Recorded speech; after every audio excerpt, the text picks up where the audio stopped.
es el director de la Asociación Nacional de Usuarios Responsables de Armas. Su primer comentario, señor.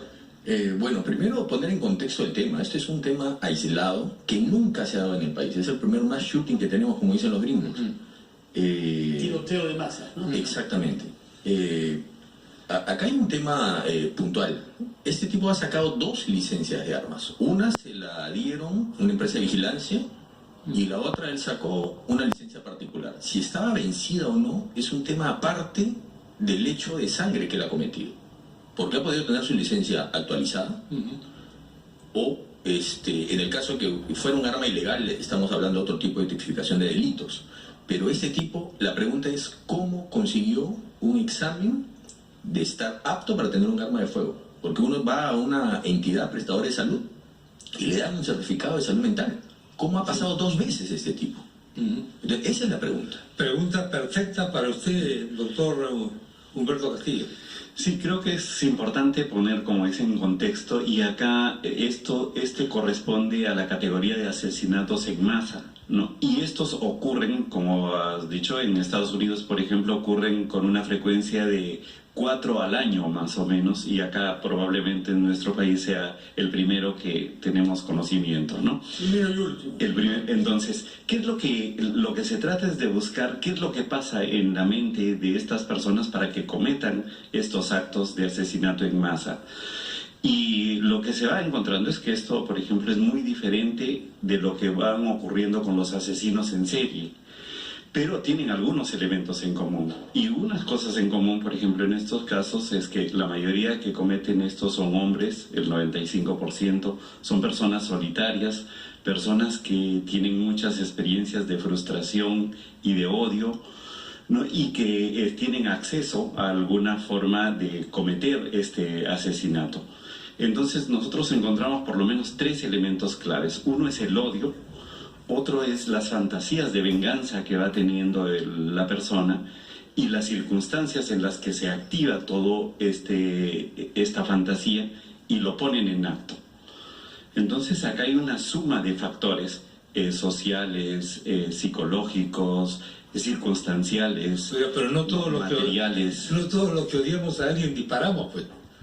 Claro, por eso es que se tiene que dar este factor también circunstancial. Si no tienes el la arma. pregunta es, ¿los test que se hacen o los exámenes que se hacen para otorgar la licencia son certeros?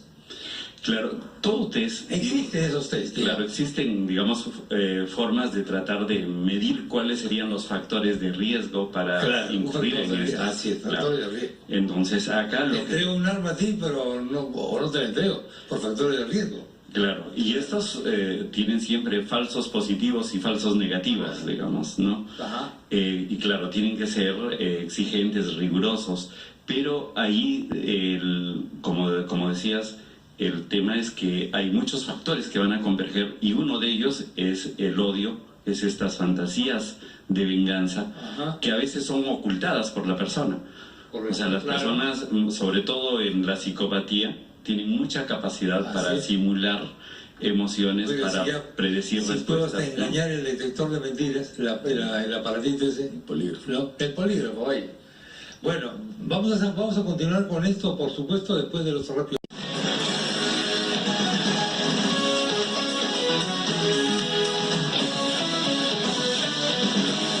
El señor que nos visita, el señor del Castillo, de nombre Fausto, ¿no? Exactamente. De nombre Fausto. Ajá. Es el jefe de una asociación de usuarios responsables de armas. O sea, ahí los que son miembros pasan un examen ético, además. Tenemos un matiz. ¿Qué significa un usuario responsable y quiénes son los otros? Un usuario responsable es alguien que, primero, sabe para qué tiene un arma de fuego, que practica constantemente, que conoce la ley, que tiene ciertas formas en su estilo de vida para portar un arma de fuego a diario o hacerlo en un evento deportivo o como afición, y siempre lleva la responsabilidad tratando de no hacerle daño a nadie con su afición. ¿Cuántos son estos? Somos 270 asociados. En nuestra asociación 270 asociados. Sí, pero hay varias asociaciones más, son 350.000 licencias legales de armas, ¿no? Pero no todos son responsables, algunos tienen licencia, pero no se comprometen con un código. Es como los brevetes, ¿no? Todos, la mayoría tienen y bueno, ya sabemos cómo se maneja en el Ahora, país, ¿no? ¿cómo hacemos para que hayan listas digitales que permitan saber a quién se le ha vencido la licencia y no la ha renovado? Bueno. Porque ya eso es un acto irresponsable. Claro, actualmente es un acto, una falta administrativa, ¿no? No es ilegal, es administrativamente tienes una falta, pagas una multa y renuevas tu licencia, ¿no? Sucamec, obviamente ellos tienen la lista de todos los usuarios. Digital, con una luz roja que se prende cuando se vence la licencia. Deberían poner, sí, claro. En todo caso, podría ponerse en forma pública, ¿no? Pero ellos deben tenerla. Sí, definitivamente ellos tienen un sistema, se ha modernizado de la administración pasada. Ahí Sí, viene, justamente. Ahora, el paso que, doctor Castillo, yo puedo odiar a mucha gente, y de hecho esto odio a alguna, pero no me atrevo a matarlos, digamos. Yo quiero decir que yo puedo odiar a un sistema económico que me quite el pan del pan de mis hijos, digamos. Estoy fantaseando, como un centro comercial moderno, ¿no? Es lo que decía Fernando un poco, ¿no? El ambulante desplazado imaginaria o realmente, pero la imaginación es parte de la realidad, eso hay que decirlo. La percepción es la realidad en mi cerebro, desplazado por el sistema económico, etcétera, pero no doy el paso para destruirlo. ¿Qué hace que yo dé el paso para matar? Sí, es como una pirámide en el que se va pasando de un nivel a otro, ¿no? Entonces, claro, la mayoría o muchas personas pueden experimentar frustración. La mayoría, digamos, experimentamos frustración de alguna manera, pero no todos pasamos de la frustración al odio. Así es. Lo que hace pasar de la frustración al odio es la atribución de culpa, culpar a alguien y no asumir la responsabilidad que puede tener uno por las circunstancias, atribución de culpa. Y atribuir la culpa a otro es evadir mi propia responsabilidad. Claro, Atribución. evadir la responsabilidad es pensar que el otro es culpable de todo. Ajá. Y sobre eso es permanentemente culpándole de todo lo que pasa a esas personas o a ese grupo de personas. Ajá. A veces a todo el sistema, a veces a algún tipo de personas en especial o a veces a alguien en específico. Señor, quería preguntarle, el acto que ha cometido este homicida es un acto suicida, porque no ha hecho nada para escaparse, y además siendo un hombre conocido en ese barrio, es evidente que estaba buscando que le pase algo, ¿no? Pero no se ha querido suicidar, ¿no? Pero no ha hecho nada para evitarlo, porque si uno se pasea en el mismo lugar donde es perfectamente conocido, es que no le preocupa. O tiene una sensación de omnipotencia. Las dos cosas, pero la mayoría de los asesinatos en masa y de los asesinos en masa, al final de este lapso de empezar a matar, se suicidan. O lo que hacen es, claro, dejan que los maten, porque ya es, ¿Qué sería como este es el caso? apocalipsis para ellos. O sea, es el acto final. Cuando deciden iniciar el acto o cuando se active el acto, ya se activa la escena final. Y entonces ellos van a hacer en su mente la justicia final y ellos también van a morir en eso. Entonces hay un elemento autodestructivo, hay un elemento de apocalipsis en su mente. O sea, para ellos ya es la escena final. Y en esa escena van a representar un poco su angustia, su frustración y sus odios. Entonces por eso depende a quién matan, nos puede decir qué es lo que estaban pensando y cuáles eran sus odios. Díganos, doctor, ¿quiénes en su experiencia profesional quieren tener armas? Porque hay algunos responsables, no sé si claro, pero ¿cuál es esta pulsión a poseer armas? Claro, el tener armas está movido más por la pulsión de poder, ¿no? De sentir que se tiene dominio sobre los otros, dominio sobre las circunstancias y tener el control. Sí. Entonces es una vivencia de poder. Cuando las personas tienen, digamos, un poder más cotidiano a partir de sus posiciones, tal vez requieren menos del arma.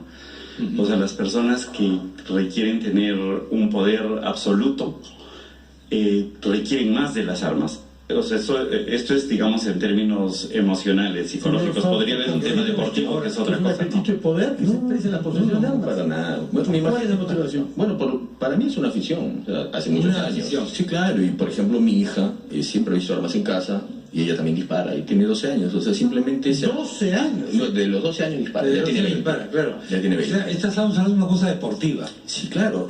Hay que recordar algo. El Perú tiene 4 medallas olímpicas. ¿Qué tiro? Una de oro en tiro Absolutamente. y 2 de plata en tiro, y la otra es de vóley. O sea, el tiro es un deporte también. Dígame una cosa, si yo quiero tener un arma porque me siento inseguro y le pregunto a usted, ¿debo tener un arma? ¿No debo tener? ¿Qué me recomendaría usted? Lo primero le diría que es una decisión... No soy deportista, totalmente no tiro al blanco, Ok, sino eso está claro. simplemente eso- por inseguridad. Es una decisión totalmente personal y hay que pensarlo muy bien, porque el arma de fuego no solamente va a estar pegada a su cuerpo, sino a todo su entorno familiar. Después tiene que ir y disparar a ver si le gusta. Yo conozco mucha gente que ha querido tener un arma de defensa o deporte, han ido a disparar y dicen, no, esto no me gusta, y listo. Claro. Entonces, son una serie de factores, pero yo no, y ninguno de la asociación le recomendamos a la gente que anda armada en la calle. Es una decisión totalmente personal. Totalmente personal. ¿Qué se hubiera podido hacer en este caso, pensando naturalmente después de la batalla perdida? Es extraño que este señor poseyera 2 armas y que no las hubiera renovado la licencia. Eso ya debido alertar en sí mismo, ¿no? ¿Se debe o no Hay un controlar a los que no renuevan la licencia? Hay un tema de logística, porque antes de esta nueva ley, de esta aprobación de esta nueva ley, uno tenía una licencia por 5 años, después la cambiaron a 1 año y logísticamente era imposible que todos los 350.000 personas pudiéramos renovar. Yo tengo amigos que tienen armas hace 30 años y nunca se les ha vencido la licencia. En la administración pasada, en el gobierno pasado, todos, hasta el 80% de licencias no podían renovarlo porque no había espacio físico. 350.000 personas no podían renovar todos juntos al año. Entonces ahí hubo un problema administrativo. ¿Cómo espacio físico? No, imposible. ¿Cómo 350.000 personas renuevan anualmente su licencia? No se podía, no había logística. Es 1000 por día. ¿Cuál es la complicación? Que solamente había una entidad de salud que daba los certificados a todos y quedaba en Lima. Los de provincia no podían. Así estuvimos 6 meses. Y mucha gente intentó renovar y la licencia duraba 1 año y le daban su licencia actualizada que duraba 9 meses y le duraba 3 meses. O sea, se hizo en la administración pasada todo un entuerto para que la gente no pudiera renovar, y ese pasivo lo carga el gobierno actual. Por eso todavía hay 260.000 licencias que no se pueden renovar, no se puede hacer materialmente. Por eso yo les comentaba que el tema de su licencia vencida es irrelevante en este caso, porque el tipo ha podido renovarla también. Ya si lo hizo 2 veces, ha podido renovarla y tener una licencia actualizada y salir a matar a la gente. ¿Cuál es el mensaje que nos da esta noticia a nosotros los comunes mortales, digamos? ¿Cómo se siente el público, la persona? ¿Qué parte de su cerebro se moviliza cuando ve una noticia de este tipo? ¿Qué significa? ¿Que vamos a estar más inseguros todos? ¿Qué puede haber? Sí, es la vivencia de inseguridad que puede producirnos, ¿no? Esta sensación de que todo puede destruirse. Y creo que acá es importante el que se piense también en que hay algunas circunstancias sociales que deben llamarnos un poco a la reflexión. El tema de cómo reducir la inequidad, el tema de cómo reducir la frustración de las personas, cómo las personas deben tener algún espacio para expresarse. O sea, a veces el autoritarismo hace que las personas no puedan expresar sus enojos cuando son pequeños, y como que se va acumulando esa frustración, y esa frustración acumulada lleva pues a estas fantasías de matanza, de venganza, y claro, se da la circunstancia y ocurre el hecho, ¿no? Pues tendremos que acostumbrarnos ya a este tipo de noticias de repente. Esperemos que no, yo creo que es un hecho aislado realmente, ¿no? Pero el tema de los exámenes de salud, sí, esa valla tiene que levantarse, porque es muy básico, es un formato para llenar que no saca ningún perfil. Bueno, señores, doctor y señor del Castillo y doctor Castillo, gracias por haber estado en el programa, ustedes muy amables. Vamos.